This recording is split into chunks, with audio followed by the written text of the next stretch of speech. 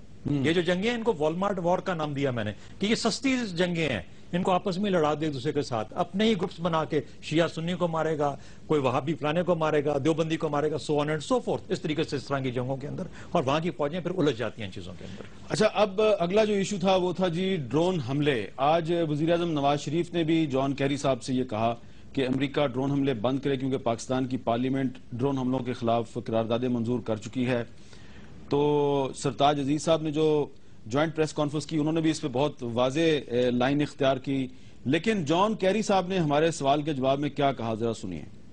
Secretary Kerry, you very rightly said this afternoon in a press conference with Mr. Sartaj Aziz that the presence of some Al-Qaeda leaders in Pakistan is a violation of our sovereignty. But in the recent past, in May 2013, the Peshawar High Court have also declared that the US drone attacks are also violation of Pakistan's sovereignty, and they also declared these drone attacks as war crimes. And the High Court have directed the federal government to ensure a halt to the drone attacks. So would you like to help the newly elected government by halting the drone attacks?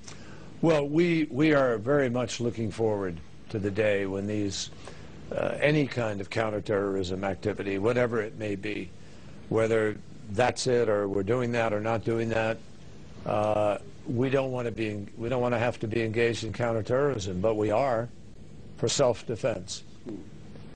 I mean, the only reason that we are in Afghanistan today, and the only reason that the United States is pursuing Al-Qaeda there and elsewhere, is because Al-Qaeda is trying to kill Americans and other people everywhere. Okay. So this is a matter of self-defense. And regrettably, we're living in a very dangerous world, and we're very appreciative to the Pakistani people, we're very appreciative to the government, and we understand the powerful feelings about any of these efforts. But Pakistan faces a very serious threat. Lashkar-e-Taiba, Tehrik-e-Taliban, Al-Qaeda, Haqqani Network, these people blow people up in mosques. They blow people up in marketplaces. They don't have a program to build schools. They use drone attacks as their excuse. They were doing this long before there was a drone, and they're doing it in places where there are no drones. So let's be honest here. Blowing up women and children can never be excused, ever, anywhere. Shamshad صاحب، جان Kerry صاحب کہہ رہے ہیں کہ drone attacks بھی self defence ہے اور افغانستان میں امریکی فوج کی موجودگی بھی سیلف ڈیفنس ہے. آپ ان سے اگری کرتے ہیں؟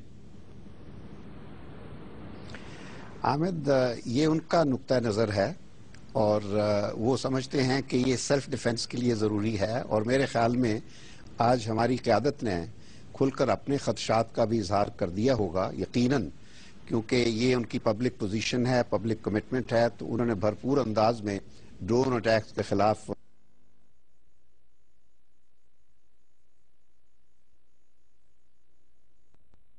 کی بات کی ہے. اگر اقوام متحدہ کے منشور کے آرٹیکل 41 اور 54 پر آپ جائیں تو میں نہیں سمجھتا کہ سیلف ڈیفنس کے نام پر بھی کوئی بھی طاقت دنیا کی کسی دوسرے ملک میں چڑھائی کر دے جب تک سلامتی کونسل کی طرف سے اس کی منظوری نہ ہو. ایک باقاعدہ عالمی سطح پر ایک پروسیجر ہے، ایک قانونی ریکوائرمنٹ ہے. اگر منشور کو قانون سمجھا جائے تو وہ ریکوائرمنٹ پوری نہیں ہوئی ہے. لیکن یونائٹڈ نیشنز بذات خود totally in effect, it has lost its relevance, اس کی کوئی ریلیونس رہی نہیں آج کی دنیا میں. اور آج یونائٹڈ نیشنز کے جو بڑے فیصلے ہوتے ہیں وہ نیو یارک میں نہیں ہوتے، وہ واشنگٹن میں ہوتے ہیں. تو اس وجہ سے یہ ان کی جو تھیری ہے سیلف ڈیفنس والی، اس کو کسی نے چیلنج نہیں کیا. میں تو بار بار یہ کہا کرتا تھا، ابھی جانے والی حکومت بھی، اور جب خاص طور پر ہم اس سال کے اوائل میں سلامتی کونسل کے رکن منتخب ہوئے تھے، میں نے کہا تھا کہ پہلی میٹنگ میں ہی جب ہمیں صدارت ملی تھی اس وقت ہمیں یہ ڈرون کا مسئلہ سلامتی کونسل میں اٹھانا چاہیے. ایک ہائی مورل گراؤنڈ کے لیے. مجھے پتا ہے کہ فیصلہ یونائٹڈ نیشن میں نہیں ہوگا ہمارے حق میں, لیکن کم از کم آپ دنیا میں اپنی ہائی مورل گراؤنڈ تو لے سکتے ہیں. مگر بدقسمتی یہ ہماری حکومت کو توفیق نہیں ہوئی کہ سلامتی کونسل کا ممبر ہوتے ہوئے بھی ہم سلامتی کونسل میں ذکر تک نہیں کرتے ڈرون اٹیکس کا. تو اس میں کمزوری کہاں کی ہوئی؟ حامد, امریکہ تو اپنے مفادات کے لیے بات کر رہا ہے نا ہر چیز. سوال یہ ہے کہ کیا ہمارے حکمران اپنے مفادات کے تحفظ کے لیے جو ضروری اقدام ہوتے ہیں دنیا میں اپنی مجبوری یا اپنی بے بسی ظاہر کرنے کے لیے ہم وہ کرتے ہیں؟ اس کی ضرورت ہے. اچھا جنرل قیوم صاحب, امریکنز یہ بھی کہتے ہیں کہ آپ اپنے جو قبائلی علاقے ہیں وہاں پہ جو سیف ہیونز ہیں ان کو ختم کر دیں. وہاں پہ جن لوگوں نے اپنے ٹھکانے بنائے ہوئے ہیں جو بارڈر کراس کر کے افغانستان جاتے ہیں, حملے کرتے ہیں, آپ ان کے ٹھکانے ختم کر دیں, ہمارے ڈرون اٹیکس بند ہو جائیں گے. تو ہماری طرف سے بھی تو کمزوری ہے.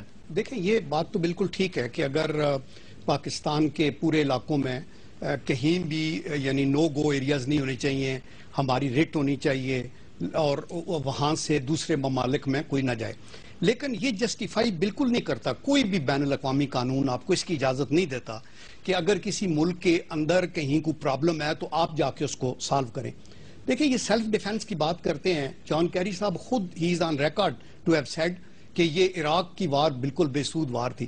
کیا وہ سیلف ڈیفنس, یہ 2004 میں جو ان کی پوری کیمپین تھی وہ عراق کی وار کے خلاف تھی. اس کے علاوہ ویتنام کی وار میں یہ خود شامل تھے 66 سے 70 تک, اور اس کے بعد انہوں نے اینٹی وار ایکٹیوسٹ تھے. یہ ان کا کورٹ مارشل ہونے والا تھا کہ انہوں نے کہا آپ تو ریزرو ہیں آپ یہ, بٹ ہی سیڈ کہ نہ ہمارا کوئی اسٹریٹجک انٹرسٹ تھا نہ ہمارا کوئی اکنامک انٹرسٹ تھا ویتنام کے اندر, وہاں آپ چلے گئے.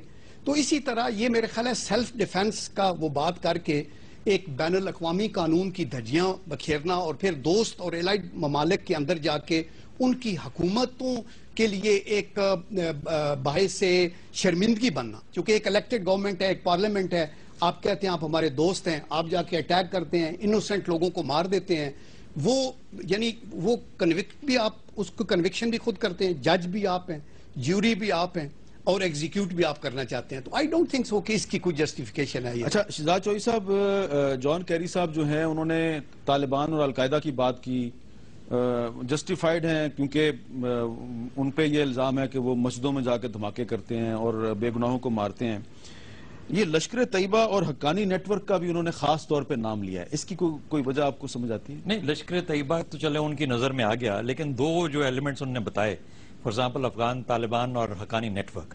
اچھا, ایک بڑی انٹرسٹنگ اسٹڈی ہے جو ابھی تک نہیں ہوئی, جتنے بھی ٹارگیٹنگ ہوئی ہے فاٹا کے ایریاز کے اندر, نارتھ وزیرستان, ساؤتھ وزیرستان کے اندر, اور فار دیٹ میٹر اورگزئی کے اندر کبھی کبھار, اس میں یہ ڈٹرمن کرنے کی ضرورت ہے کہ جو افغان طالبان ہیں یا جو افغان طالبان ریلیٹڈ طالبان ہیں ان پہ کتنے حملے ہوئے ہیں, اور تحریک طالبان پاکستان جو کہ پاکستان کی ریاست کے لیے مسئلہ بنا ہوا ہے اس پہ کتنے حملے ہوئے ہیں. کیونکہ میں یہ جانتا ہوں کہ ابھی خیبر ایجنسی کے اندر, تیرا اور میدان کے اندر مجھے کبھی کوئی ڈرون حملہ وہاں ہوتا نظر نہیں آیا. اچھا, کیا ایک ہوا تھا خیبر اور تیرا کے اندر؟ خیبر میں ایک ہوا تھا, اس میں جو بے نظیر بھٹو صاحبہ کے مرڈر میں جو بندہ ملوث تھا وہ مارا گیا تھا. اچھا, اس کے بعد ایویڈنس ختم ہو گئی. اچھا, اب صرف سوال یہ پیدا ہوتا ہے کہ کیا ان کے اندر, ان کے بیان میں یہ صداقت کسی حد تک موجود ہے کہ وہ اپنے ہی ٹارگٹس کو ٹارگٹ کرتے ہیں اور اس کے علاوہ کسی اور کو ٹارگٹ نہیں کر رہے, یا باقی سب کا سب جو ہے وہ ویسے ہی ساتھ بیچارے مارے جاتے ہیں؟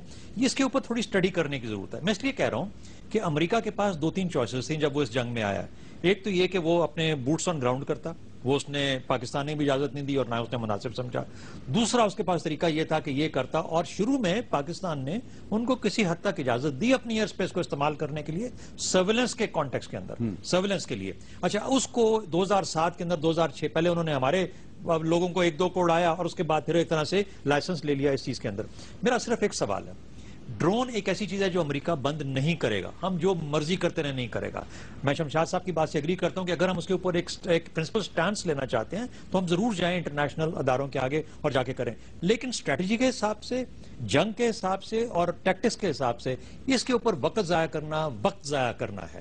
آپ اسی وقت کو جنگ بند کرنے کے لیے استعمال کریں تاکہ ان کی وہ جو تمام جو ہے نا جو نیسیسٹی ہے وہ ختم ہو جائے. یہ جو پاکستان اور امریکہ کے درمیان اسٹریٹجک ڈائلاگ بحال ہوا ہے تو اس کا کوئی فائدہ نہیں ہوگا؟ نہیں، میں تو سمجھتا ہوں اس کا بڑا کم فائدہ ہوگا. آفٹر آل اسٹریٹجک ڈائلاگ کیا کرے گا؟ کیری لوگر برمن جو 2014 میں ختم ہو جائے گا اسی کو لے کے چل رہا ہے نا آگے. ابھی 3 سال نہیں ہوا تو آپ کو تھوڑی بہت ادھر ادھر سے ملتی رہی. میرا نہیں خیال کہ 2014 کے بعد اس کو ایکسٹینڈ کیا جائے گا 7.5 ارب کے ریلیشن شپ کو. دیکھیے ہمیں ریئلسٹک ہونا چاہیے. ریئلسٹک کے ساتھ سے ہونا چاہیے کہ کوئی ہمیں آگے ہمارے معاملات کو حل نہیں کرے گا. آج بھاشا ڈیم کی ٹکر چل رہی ہے. بھاشا ڈیم میں اس نے آلریڈی $250 ملین کا وعدہ کیا ہوا ہے، وہ دے دے گا. اچھا، یہ اس پہ بات کرتے ہیں. ایک چھوٹا سا وقفے کے بعد ہماری گفتگو جاری رہے گی.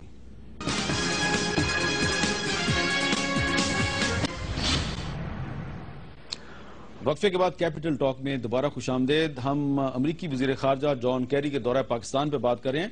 شمشاد احمد صاحب، آج تحریک انصاف کے سربراہ عمران خان صاحب جو ہیں ان کا یہ موقف تھا کہ وہ امریکی سفارت خانے میں جا کے جان کیری کے ساتھ ملاقات نہیں کریں گے. بعد میں انہوں نے پھر ایک سینئر امریکن ڈپلومیٹ ہیں مسٹر ہوگلینڈ، ان کے گھر پہ جا کے جان کیری کے ساتھ ملاقات کی اور ان کا یہ کہنا ہے کہ انہوں نے امریکہ سے مطالبہ کیا ہے کہ ڈرون حملے فوری طور پہ بند کیے جائیں. تو یہ جو عمران خان کا جو موقف ہے کہ وہ سفارت خانے میں نہیں گئے لیکن ایک سفارتکار کے گھر پہ جا کے ملاقات کی، تو آپ سمجھتے ہیں کہ اس سے انہوں نے ایک بہت زیادہ پیٹریوٹزم کا اور ایک اپنے قومی وقار کا مظاہرہ کیا ہے؟ ہاں، میرے خیال میں اچھی بات ہے. اور اکثر پہلے یہ ہوتا رہا ہے کہ ہمارے اول کیٹیگری کے رہنما باقاعدہ، یہ تو پھر بھی سیکرٹری آف اسٹیٹ لیول کا آدمی ہے، اس سے جونیئر آدمی آتا تھا تو ہمارے لوگ سفارت خانے میں جا کے اس سے ملاقاتیں کرتے تھے. تو یہ اچھی روایت قائم کی ہے.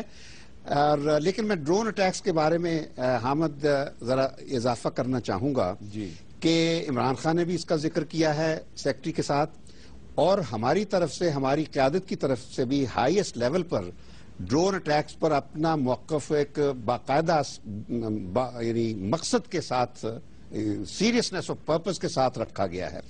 امریکہ نے اپنا موقف دے دیا. دونوں موقف جو ہیں ان میں ابھی ریکنسیلیشن نہیں ہو پائی، لیکن یہ پہلی مرتبہ یہ ہوا ہے کہ ایک ڈپلومیٹک انگیجمنٹ شروع ہوئی ہے اور یہ بالآخر کسی نہ کسی طریقے سے کسی حل پر ختم ہوگی. یہ مجھے یقین ہے. کیونکہ یہی ایک راستہ ہے. ڈرون اٹیکس کو آپ گرا نہیں سکتے، مار نہیں سکتے. اور دوسری جو میں نے راستہ دیا تھا وہ تو ایک ہائی مورل گراؤنڈ کے لیے تھا. امریکہ کو امبیرس کرنا ہو تو اس کا بھی حل نہیں نکلے گا، کیونکہ اقوام متحدہ سے کوئی فیصلہ نہیں ہمیں ملے گا. یہ دو طرفہ جو انگیجمنٹ ہے یہ واحد راستہ ہے جو ہمیں کسی حل کی طرف لے کے جائے گا. باقی عمران خان کی اپنی پوزیشن ہے، انہوں نے جو پوزیشن لی ہے ٹھیک ہے، اور انہوں نے ایک قومی موقف پیش کیا ہے، یہ بھی بڑی اچھی بات ہے. اور ہمیں چاہیے کہ پورے جتنے بھی سیاسی رہنما ہیں وہ اکٹھے مل کر اس مسئلے پر اپنا موقف جو ہے اس پہ ایک یونٹی آف پرپس لائیں. اچھا، یہ بھی مسئلہ ہے جس پہ کہ تمام سیاسی قوتوں کو ایک مشترکہ موقف اختیار کرنے کی ضرورت ہے، اور وہ ہے ڈاکٹر عافیہ صدیقی کا معاملہ، جو کہ امریکہ کی ایک جیل میں 86 سال قید کی سزا بھگت رہی ہیں. ڈاکٹر عافیہ صدیقی کے معاملے پہ میں نے جان کیری صاحب سے ایک سوال کیا، ان کا کیا جواب تھا، ذرا سنیں. Secretary, don't you think that the release of Dr. Afia Siddiqui can make a very good impact on the US-Pakistan relationship? Well, I'm sure that people in Pakistan would feel very good about it. I have no doubt about that. But we have a legal situation that we have to analyze. I haven't even had a chance to do that, to be honest with you. This was not discussed in the course of today. Nobody from Pakistani side mentioned? Well, there are people who mentioned it to some of our other people, but frankly, the Prime Minister and I had bigger, more direct things in a smaller amount of time to talk about. We're well aware of the issue. Okay. We're well aware of the issue. And I have asked some people to take a look at exactly what the circumstances are, but I know that the offense for which she is serving time is a very serious offense. It's a very long sentence. So I don't want to make any promises that can't be kept. تو جان Kerry صاحب کہہ رہے ہیں کہ عافیہ صدیقی کے معاملے پہ میں کوئی وعدہ نہیں کر سکتا، لیکن انتہائی قابل غور بات یہ ہے جنرل قیوم صاحب کہ پاکستانی سائیڈ سے آج ڈاکٹر عافیہ صدیقی کا معاملہ جو ہے وہ زیر بحث ہی نہیں لایا گیا.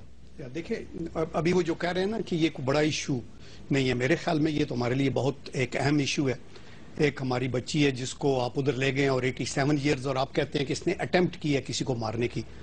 ویئر ایز ریمنڈ ڈیوس نے 3 قتل کیے ہیں یہاں، اور اس کو آپ وہاں لے گئے ہیں اور وہاں جا کے اپنے قانون کے تحت آپ نے نہیں اسے پنش کیا، بلکہ ایک اور اس نے کوئی ریگولیرٹی کی، اس سے اس کو جیل کے اندر گیا. تو میرے خیال میں یہ ایک امپارٹنٹ ایشو ہے. ابھی میں جو بات یہ کرنا چاہتا ہوں، میں یہ کہتا ہوں کہ یہ ساری باتیں تو ہیں کہ جان کیری آئے، ایک ماضی ہے ہمارا ریلیشن شپ کا یو ایس اے کے ساتھ، لیکن with the passage of time I think کہ we should now look forward to better atmosphere. Why? Changes ہیں. مثلا یہ ایک تو امریکہ کی ایروگنس میں with the passage of time change آئے گی. آپ ہلری کلنٹن کی باتیں بھی سنتے تھے، لوگ اس کو مدر ان لا کہتے تھے، وہ کہتی تھی ڈو مور.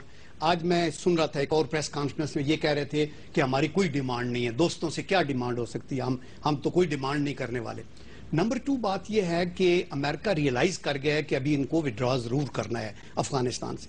نمبر 3 یہ ڈائیلاگ کی پہلے بات نہیں کرتے تھے، ابھی یہ طالبان سے ڈائیلاگ کی بات کرتے ہیں. نمبر 4 کیری ہمسیلف جو ہے جان کیری، یہ 28 سال کا سینٹ کا ایکسپیرینس ہے. اس سے پہلے لیفٹننٹ گورنر رہا ہے، 4 سال یہ سینٹ کی فارن ریلیشن کمیٹی کے چیئرمین. تو میرے خیال میں کہ ایک سٹیٹس پرسن ہے جو کہ پریزیڈنشل کینڈیڈیٹ بھی تھا.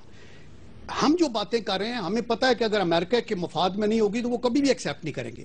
ہم یہ سمجھتے ہیں کہ یہ چیز جو ہمارے مفاد میں ہے یہ امریکہ کے مفاد میں بھی ہے کہ آپ اپنی فارن پالیسی کے اہداف جو ہیں وہ ملٹری انسٹرومنٹ سے نہ حاصل کریں. اور دوسری چینج ابھی کے ماحول میں یہ ہے، پاکستان کے اندر ایک نئی گورنمنٹ ہے اور پاکستان میں ابھی جان کیری کا ڈائیلاگ ہے نعرے بانی خار سے نہیں ہونے، میاں نواز شریف سے ہونے، جو 3 دفعہ پرائم منسٹر رہے ہیں، جن کو پتہ ہے ایک دیکھو نا، دیر از نو شارٹ کٹ ٹو ایکسپیرینس. ہنا کا ایک اپنی بریلینس تھی، آئی اپریشیٹ دیٹ. تو اس لیے اور ایک کنسرن ہے، اور بہت سی چیزیں جو اکراس دی ٹیبل، جیسے سیکرٹری صاحب کہہ رہے تھے کہ جی ابھی ایک بگننگ، سیریس بگننگ ابھی ہوئی ہے. یہ آپ کے یوسف رضا گیلانی کے ساتھ نہیں ہو سکتی تھی، اور ابھی بیٹھ کے ایک انڈرسٹینڈنگ بیٹر ہوگی انشاءاللہ. And you will see that with the passage of time امریکہ نے ریئلائز کیا، وہ نکلیں گے. ادھر کارزئی، یہ اس پہ میں ابھی آپ کو بتاتا ہوں ان کی جو بات ہے. لیکن شہزاد چودھری صاحب، میں 2003 سے لے کے 2013 10 سال، پچھلے 10 سال میں نے یہ 4 امریکی سیکرٹری آف اسٹیٹس کا میں نے انٹرویو کیا. کولن پاول، کونڈولیزا رائس، ہلری کلنٹن اور اب جان کیری. پاکستان کے معاملے پہ ان چاروں کا موقف ایک ہی ہے. اور جان کیری، جن کو کہ عام طور پہ کہا جاتا ہے کہ یہ بہت پاکستان کے قریب ہیں، پاکستان نواز ہیں، پرو پاکستان ہیں. عافیہ صدیقی کے معاملے پہ دیکھیں ان کی کیا لائن ہے کہ میں آپ سے کوئی وعدہ نہیں کر سکتا.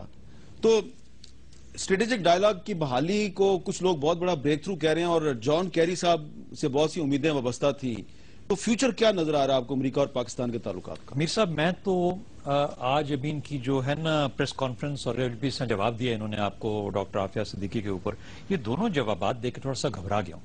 حقیقی بات یہ ہے، میں سمجھتا ہوں کہ جتنے ڈیفینسو میں ان کو دیکھا ہے، جیسے ایسے اس طرح آئے ہیں کہ جیسے ان کو توقع تھی کہ ان کے اوپر بہت سارے حملے ہوں گے پاکستان کی جانب سے، پاکستان کے میڈیا کی جانب سے، اور بہت ڈیفینسو اپروچ ہے ان کی. مجھے وہ بالکل کمفرٹیبل نظر نہیں آئے، مجھے بالکل ریلیکس نظر نہیں آئے. ورنہ یہ جان کیری تو جب کوئی دھماکہ ہوتا تھا یا کوئی ریمنڈ ڈیوس ہوتا تھا یا کچھ ہوتا تھا تو اگلے دن جہاز لے کے جہاں مرضی جانا تھا وہاں پہنچ جایا کرتے تھے.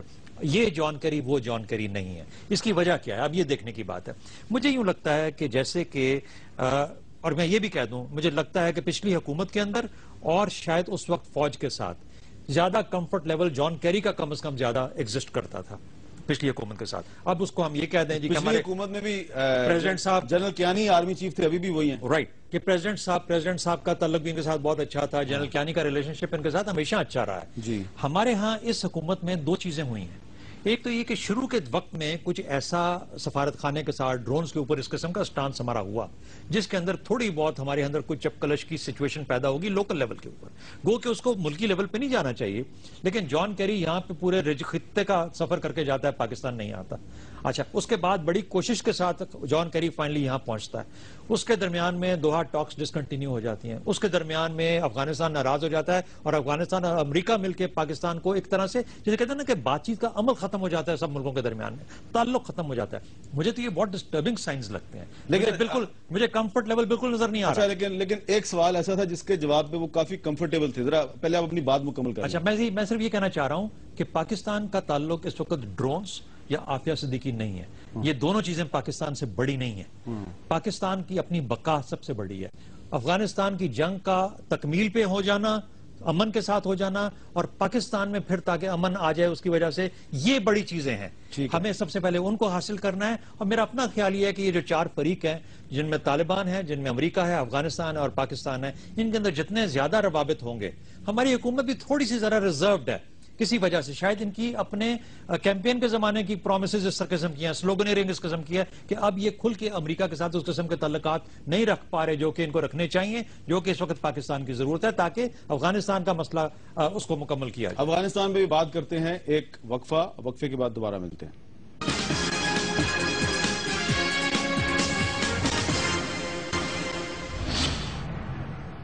Welcome back. وقت ہمارے پاس کم ہے, ایشوز بہت زیادہ ہیں, اس لیے میں اب زیادہ لمبی بات نہیں کروں گا.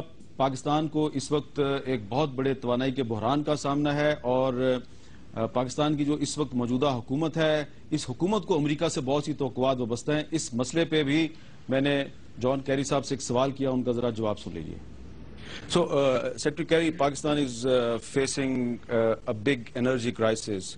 So have you discussed the possible U.S. support in the energy sector in Pakistan? Absolutely. We discussed it at great length. And we're very anxious to try to be helpful in energy. We've already provided through USAID, we have provided assistance that has brought 1,200 megawatts of power online.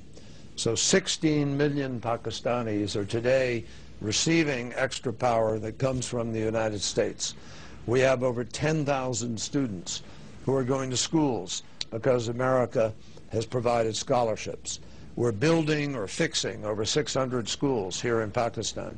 We're working very hard on energy, other kinds of energy projects. We're helping to build roads.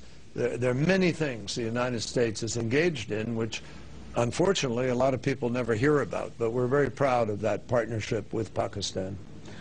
اچھا شمشاد صاحب, جان Kerry صاحب کہتے ہیں کہ امریکہ پاکستان میں بہت سا development work کر رہا ہے, تو اس کو لوگ شاید اس کے بارے میں نہیں جانتے, لیکن ہر پاکستانی یہ ضرور جانتا ہے کہ پاکستان اور ایران کے درمیان جو گیس پائپ لائن کا پروجیکٹ ہے, اس کی امریکہ ابھی تک مخالفت کر رہا ہے. کیا آپ کا خیال ہے کہ نواز شریف صاحب کی حکومت اس معاملے پہ امریکہ کو نرم کرنے میں کامیاب ہو جائے گی؟ یہ تو ابھی میرے لیے تو ناممکن ہے کہ میں کیا حکومت کا کیا موقف ہے, لیکن ایک چیز کہوں گا کہ میں امریکہ کو بلیم نہیں کروں گا جو انہوں نے پوزیشن ایران گیس پائپ لائن پر لی ہوئی ہے. قطع نظر اس کے کہ یہ بالکل غلط ہے, بلا جواز ہے, امورل ہے, اللیگل ہے. وہ اس وجہ سے کہ یہ امریکہ کے مفاد میں ہے کہ ایران کو مسلسل پریشر میں رکھنا ہے جب تک ایران کی پالیسیاں ان کے لیے قابل قبول نہ ہوں. سوال ہمارے حکمرانوں کے لیے پیدا یہ ہوتا ہے کہ کیا ہم ہر چیز, ہر فیصلہ اپنے قومی مفاد کرنے کے اہل ہیں یا نہیں. اگر ہمیں یہ یقین ہے کہ ایران گیس پائپ لائن ہمارے نیشنل انٹرسٹ میں ہے, انڈسپینسیبل ہے ہماری انرجی ریکوائرمنٹ کے لیے, تو ان کو کوئی طاقت دنیا کی نہیں روک سکتی, کیونکہ ایران سے اس وقت ترکی گیس خرید رہا ہے, پورا یورپ, پورا جاپان ایران سے آئل خرید رہا ہے, ان کو تو کوئی سزا نہیں دے رہا, کوئی پریشر نہیں ہے. تو یہ جو بھی نیچے لگ جائے گا تو وہ نیچے لگ جائے گا. یہ آپ کے حکمرانوں نے فیصلہ کرنا ہے کہ ہمارے مفاد میں کیا ہے. بدقسمتی یہی ہے کہ ہم ہمیشہ فیصلے کرتے وقت اپنے مفادوں کو سامنے نہیں رکھتے, دوسرے کا ایٹیچیوڈ دیکھتے ہیں, اس کی آنکھ کا رویہ دیکھ کر ہم فیصلے کرتے ہیں. بالکل صحیح فرمایا آپ نے. اور پاکستان میں بہت سے لوگ یہ سمجھتے ہیں کہ 2014 میں امریکہ کی فوج افغانستان سے واپس چلی جائے گی, لیکن جب ہم نے یہ سوال جان کیری صاحب سے کیا تو ذرا ان کا جواب سنیے کیا تھا. Can you ensure that every single US soldier will leave Afghanistan in 2014? No. No? No, because not every single U.S. soldier will leave in 2014. And we've been very clear about that. We are not withdrawing. We are drawing down. We are reducing the numbers of soldiers, but we will leave people there who will be involved in counterterrorism and who will be involved in training, advising, and equipping the Afghan military. Now, other nations will too. We won't be alone. A lot of other nations have already committed numbers of troops to stay because we're not going to walk away from what we've been involved in now for more than 11, 12 years.